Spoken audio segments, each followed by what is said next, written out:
I stood at the service entrance of Harrison Manor, my hand hovering over the brass doorknob I'd turned thousands of times before. The kitchen door, the proper entrance for the help, as my stepmother Caroline never failed to remind me. 10 years of being forced to use this entrance, even after my father's death, made me a legal heir. Snow fell softly around me, catching in my designer coat that cost more than Caroline's monthly spa budget. Not that she'd recognize it. The label was too exclusive for her nouveau rich tastes. My phone buzzed. A text from Mr. Peters, my real estate attorney. "Papers ready. Waiting for your signal." I smiled, tucking the phone back into my purse. Inside, I could hear the familiar sounds of the annual Harrison Christmas dinner. Crystal clinking, forced laughter, the constant competition of who had acquired what, who had traveled where. Miss Alexandra? Maria, our old housekeeper, opened the door. Her eyes brightened seeing me, then filled with concern. "Oh, honey, you shouldn't be using this entrance anymore." "You're the help?" I finished with a wink. "Just playing my part one last time, Maria. Trust me." She hugged me quickly, whispering, "They're awful today. Miss Caroline has been bragging about renovating your mother's rose garden into a tennis court." My mother's roses? The last piece of her left in this house, besides me. Of course, Caroline would choose today to announce their destruction. The kitchen was warm and fragrant with real cooking. Maria's domain, not the catered nonsense Caroline served in the dining room. Other household staff moved about, preparing dishes while shooting me sympathetic glances. They knew who really took care of them after Father died, who ensured their pensions remained intact when Caroline tried to slash them. "Alexandra," Caroline's shrill voice carried from the dining room, "if you're skulking in the kitchen again, do make yourself useful and bring more wine." Stifled laughter followed her command. My step-siblings, no doubt, Thomas and Victoria, who'd never worked a day in their lives, but loved to mock my servant tendencies. I picked up an expensive bottle of Bordeaux, one I'd actually purchased, though Caroline had undoubtedly taken credit for it. "Time to serve the Last Supper," I murmured to Maria, who covered her knowing smile. The dining room was a monument to Caroline's tacky idea of luxury, everything gold-plated and ostentatious. Nothing like the elegant simplicity my mother had cultivated. My step-siblings lounged in their usual spots near the head of the table, while various social climbing friends filled the other seats. "Oh good, the wine girl arrives," Thomas smirked. At 35, he still lived off his monthly allowance, spending his days networking at country clubs. Victoria adjusted her obviously new diamond necklace so it caught the light. "Really, Alexandra, if you love serving so much, we should put you on staff officially. Though we have to discuss a proper uniform." I poured the wine silently, years of practice keeping my hand steady despite their jabs. Caroline sat at the head of the table, my father's place, then my mother's, now claimed by a woman who saw the house as nothing but a status symbol. "Since you insist on joining us for Christmas," Caroline gestured to a small table near the kitchen door, "you can sit there. We wouldn't want to make the real guests uncomfortable." More snickers. The real guests, social climbers, and fair-weather friends who'd disappear the moment the money ran dry. Which, if they'd bothered to check the estate accounts, was happening faster than they realized. I took my seat at the servants' table, carefully arranging my simple black dress. The channel label hidden inside would have paid for everyone's meal tonight. "Now then," Caroline raised her glass, "I have an exciting announcement. As you know, this estate has been in need of modernization. So I've decided to begin extensive renovations in the new year, starting with that dreadful rose garden. My phone felt heavy in my pocket. One text would set everything in motion. The tennis court will be regulation size, she continued, and the pool house will be converted into a spa retreat. Of course, some staff quarters might need to be downsized. Maria, bringing in another dish, barely concealed her distress. Those quarters were her home for 30 years. Oh, and Alexandra. Caroline turned her cold smile to me. Since you love the kitchen so much, you should know we're converting the service wing into a wine cellar. You'll need to find new accommodation by February. That was it, the final twist of the knife. I pulled out my phone, keeping it visible on the small table. Actually, Caroline, I said clearly, we need to discuss some changes to those renovation plans. She laughed. Dear girl, I don't discuss property decisions with the help. My phone rang right on schedule. I put it on speaker. Miss Harrison? Mr. Peters' voice filled the room. The papers are signed and registered. Congratulations. You now own the entire estate, including all adjacent properties and holdings. The crystal glass slipped from Caroline's hand, shattering against the imported tablecloth. What did he say? Victoria whispered. I stood up slowly, smoothing my dress. I believe he said I own everything, including the chair you're sitting in, Caroline, and I think it's time for some renovations of my own. The dining room froze in perfect tableau. Caroline's face locked in disbelief, Victoria clutching her fake diamonds, and Thomas half rising from his chair with his mouth hanging open. This is impossible, Caroline finally sputtered. The estate is in my name. Your father left. Left everything in trust, I interrupted smoothly. A trust that matured last month on my 30th birthday. But you knew that, didn't you? That's why you've been rushing to spend as much as possible before losing control. I walked slowly around the table, touching the back of each chair. What you didn't know was that I spent the last 5 years buying every property surrounding the estate. The lands you thought were owned by various holding companies. All mine. But you work in that little office downtown, Victoria protested weakly. I smiled. That little office is the headquarters of Harrison Global Investments. We manage over $12 billion in assets. Though I'm not surprised you never bothered to check, too busy spending money to wonder where it came from. Mr. Peters cleared his throat over the speakerphone. Should I proceed with the other arrangements, Ms. Harrison? Yes, please. Send in the security team. On cue, professionally dressed security personnel entered the dining room. Maria appeared in the doorway, beaming as she watched the scene unfold. This is outrageous. Caroline stood up, her chair scraping against the hardwood floor. I'll call the police. About what? I asked calmly. Your illegal accessing of trust funds. The forged documents you used to claim ownership of my mother's personal items. Or perhaps the offshore accounts where you've been hiding estate money. She went pale. How did you? I learned from you, Caroline. I watched everything. Every scheme, every manipulation, every cruel little power play. I just watched from the kitchen, where you thought I belonged.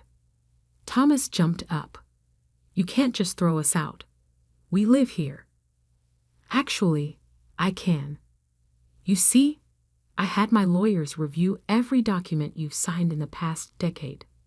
Apparently, living rent-free in a trust property requires proper documentation. Documentation you never filed. Victoria burst into tears, smearing her expensive mascara. But where will we go? Don't worry, I said, taking my father's seat at the head of the table. I'm not completely heartless. You have until New Year's to find new accommodation. More generous than the 2 weeks' notice you gave Mrs. Reynolds when you kicked her out of the gardener's cottage to build your yoga studio. The security team began quietly escorting the dinner guests out. Caroline's social circle couldn't leave fast enough. Their previous sycophantic smiles replaced with barely concealed glee at her downfall. "Maria," I called out, "please show Mr. Peters' team which items belong to the estate. They'll be cataloging everything tonight." "With pleasure, Miss Alexandra," Maria replied, already directing staff to unlock various rooms. Caroline made one last attempt. "Your father would be ashamed of you, treating family this way." The room went silent. I stood slowly, letting my simple black dress catch the light just right to reveal its true quality. "Family," I said softly. "Let's talk about family, Caroline. When father was dying, who sat with him every night? When the estate needed managing, who learned every aspect of the business while you were redecorating? Who kept the staff employed when you wanted to fire everyone to save money for your spa trips?" I pulled out a small key, the key to my mother's private study, which Caroline had never managed to open. "I am my father's daughter, and more importantly, I am my mother's daughter. This estate isn't just property to me, it's a legacy, one you never understood." My phone buzzed again, another message from Mr. Peters. "Trust transfer complete. All accounts now under your control." "Check your credit cards," I suggested to my step-siblings. "I think you'll find they've been deactivated. Don't worry about the charges you made this morning. Consider them my Christmas gifts to you." Victoria crumpled into her chair. Thomas started frantically tapping on his phone, presumably discovering his accounts were frozen. "You can't do this," Caroline whispered, but her voice had lost its authority. "I already have." I nodded to the security team. "Please escort them to their rooms. They can pack personal belongings only, authenticated personal belongings." As they were led away, I heard Victoria wail, "But where will we have Christmas dinner next year?" I looked around the dining room, at my mother's portrait that Caroline had relegated to a dark corner, at the tacky decorations that would soon be replaced, at the kitchen door that would never again be used to segregate family from help. "I'm sure there's a nice restaurant that would be happy to serve you," I called after them. "Just make sure you can afford the bill." As the grandfather clock struck midnight, I sat in my mother's study, finally alone. The security team had finished their initial inventory. Maria had overseen the removal of Caroline's more garish decorations, and my step-family had been confined to their rooms under supervision while they packed. My phone buzzed with a message from Victoria. "Please, we can work something out. That necklace you always loved. It's yours." I smiled, remembering the fake diamonds she'd been so proud of. "You mean the cubic zirconia?" I texted back. "Keep it. Consider it a memento." The study remained exactly as my mother had left it, protected by a lock system Caroline never managed to crack. Every book, every photograph, every small treasure exactly where it should be, including the item I'd come to find. The bottom drawer of Mother's desk contained a simple wooden box. Inside was a letter, dated just before her death, and a single key. "My dearest Alexandra," the letter began, "if you're reading this, you've finally taken back what's yours. The key opens the vault in the wine cellar, the real vault, not the decoy Caroline thinks she found. Everything I couldn't trust to lawyers is there. Use it wisely." A knock at the study door interrupted my reading. "Miss Alexandra?" Maria called softly. "They're asking to speak with you, all three of them." I tucked the letter away. In the main hall, please. It's time they learned the difference between living in a house and being part of its legacy. The main hall, with its sweeping staircase and generations of Harrison family portraits, had always been Caroline's favorite spot for making grand pronouncements. Now she stood there like a deflated version of herself, designer outfit wrinkled, makeup smeared. "Alexandra," she began, forcing a maternal tone she'd never actually used before, "surely we can discuss this reasonably. We're still family." "Stop." I held up my hand. "You lost the right to that word the day you made me eat Christmas dinner in the kitchen after my father's funeral. I was 16, grieving, and you were already redecorating his study." Thomas stepped forward. "Look, we know we've been difficult. But this house, I cut in, was built by my great-grandfather. Every brick, every beam, every rose in that garden you wanted to destroy has a story. Stories you never bothered to learn because you were too busy treating it like a trophy."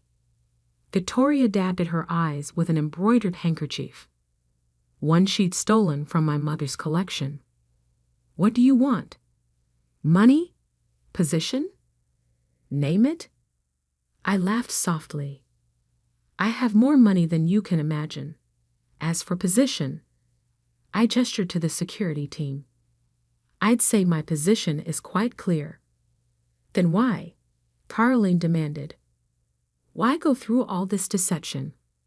Why work in that office, live in that apartment, if you were so wealthy?"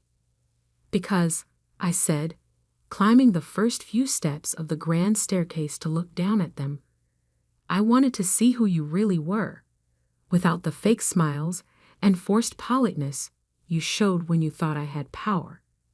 I wanted to know if any of you had a shred of real family feeling left." The silence that followed was damning. "Your cars will be here in 10 minutes, I continued. "The Four Seasons has rooms reserved for you for 1 week.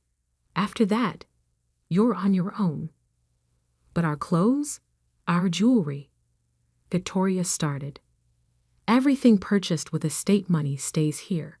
Your trust fund payments have been discontinued, effective immediately. Mr. Peters has prepared detailed documentation of fund misuse over the past decade, should you wish to contest this legally." Caroline's face hardened. "Your father would be proud," I finished. "He left letters too, Caroline. In that vault you'd never found. He knew exactly who you were. He just hoped you'd prove him wrong." The front doors opened, revealing 3 black cars waiting in the circular drive. Snow was falling again, covering the garden where, come spring, my mother's roses would bloom again. "Miss Alexandra?" Maria appeared with a stack of papers. "The initial inventory is complete. We found some concerning items in Miss Victoria's safe." "My personal safe?" Victoria shrieked. "You had no right." "Actually," I held up a document. "According to the trust agreement, everything in this house belongs to the estate, including some rather interesting jewelry that matches the description of pieces reported stolen from the governor's wife last spring." Thomas went pale. Victoria stopped crying. Caroline gripped the banister for support. "Don't worry," I said quietly. "I'm not pressing charges. Consider it your Christmas gift, along with the chance to leave here with some dignity intact.